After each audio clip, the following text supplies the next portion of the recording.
This year marks a major milestone for the Charles H. Wright Museum of African American History. 60 years ago this month, Dr. Charles H. Wright and 32 members of the Detroit community agreed to support the creation of a museum about the Black experience. In honor of this anniversary, the museum is holding a free day of family activities on March 8th. Here to talk more about that event and the museum's history is Kevin Davidson. He is the Wright's longtime director of design and fabrication services. Kevin, welcome to American Black Journal. Thank you. Yeah. It's a pleasure to be here. So let's start with your history with the Wright, which goes back quite a ways. Not quite 60 years, Not quite. But Two-thirds. The majority of that, right? How did you come to the museum? I actually was introduced to the museum in 1980, and I was on loan, placed on loan to the museum from the Detroit Council of the Arts at the time to work on an exhibit that focused on Black insurance companies. And we completed that project, and I went on, and I got a call from the museum in 1982, and Dr. Wright wanted me to come in and work on an exhibit on Black voting rights. And so I met with him, and he gave me a book and said, this is something that you're gonna extract your script from.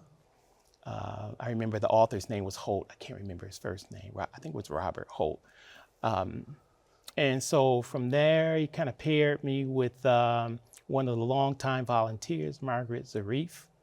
And she collected images. I did some additional research and designed and installed that exhibit on voting rights. And he loved it. And he hired you. Yeah. And so and you've been there since. Right. And he invited, he said, I need you to do one on Charles Drew. And I did that. Wow. And then he asked me to redesign the mobile unit, which traveled all around the state. And so I did that. And he said, well, you may as well stick around. Right. We're going to keep you here. Yeah. So it's really interesting to hear you talk about the things you were working on then, an exhibit about Black insurance companies, an exhibit about voting rights. That really does sum up the range of Dr. Wright's imagination and vision about what this could be, the full gamut of the Black experience. And that's really a good way to describe the museum. Yes, it is. Yeah. Talk about, in those early days, though, what the museum was like and how different it is now. I mean, now it's basically like a monument, right? I mean, it's this wonderful physical space. Back then, it was a little more understated. Yeah, it was located first in the basement of a 3-row house on West Grand Boulevard and Warren, right on the corner. It was Dr. Wright's residence. He and his family lived there. And so when he founded the museum, he set up exhibits in the basement. He eventually moved downtown and basically went in and converted all of those spaces to gallery spaces. So when I started, part of my job too was to convert some spaces. So I worked with a carpenter, and we went in and tore out walls and did some plastering and converted some spaces. And so I started installing exhibits. It's a house, it's a 3-row house. So, when we had tours, you had to take them up the stairs, into the gallery, back out and into the next building and back out, and then into the next building and back out. Dr. Wright's sister volunteered with us at the time, Pearl Battle, and it was the two of us, conducting these tours through the building. And, we went from that to a structure that we built from the ground up in the Cultural Center that's occupied by CCS now on the corner of Frederick Douglass and Brush. And even before we moved into that building, plans were already underway for the facility we're in right now. For the museum itself. Yes, that everyone is so familiar with now. Yes, So Dr. Wright had his vision, and then Coleman Young had his vision, and so they kind of merged. Yeah. And Coleman Young came up with the funding to support the construction and to maintain the facility. Yeah. So. Yeah.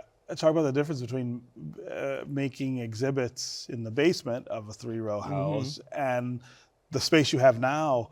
I'm thinking of the Jefferson exhibit that was there just a few years ago. Oh, yeah. The wonderful art and the costume exhibit that was there last year. I mean, these are large scale kinds of exhibits now. Very different from being in a basement. It's a different world.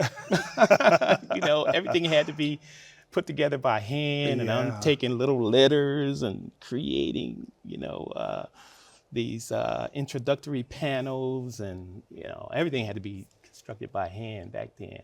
More time consuming. We were doing key lines for prints and all of that. And so it was a different world. And of course, when you compare just the space, you're talking about a bathroom versus a mansion, right? Right. But along with the change in facilities, you can bring in contractors, and so that's part of what I do is, do the elevations and floor plans and construction drawings, and they take those and build these platforms and cases, and I mean, they're experiences, right? Yes. I mean, I always feel like you're walking through the subject matter. Yes. When I'm there. That's our goal. Yeah. And I worked on our core exhibit, Being Still We Rise, and we wanted to make that fully immersive, and so we certainly achieved that with that exhibit, and we continue to pursue that. Yeah. Let's talk about March 8th and this celebration at the museum. What will people find when they come to the museum?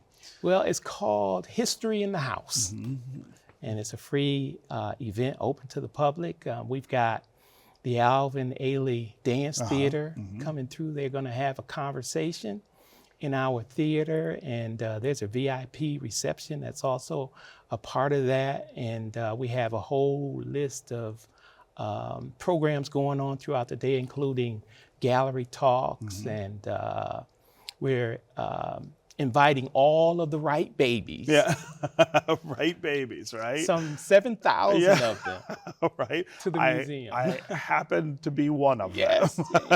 we can celebrate that.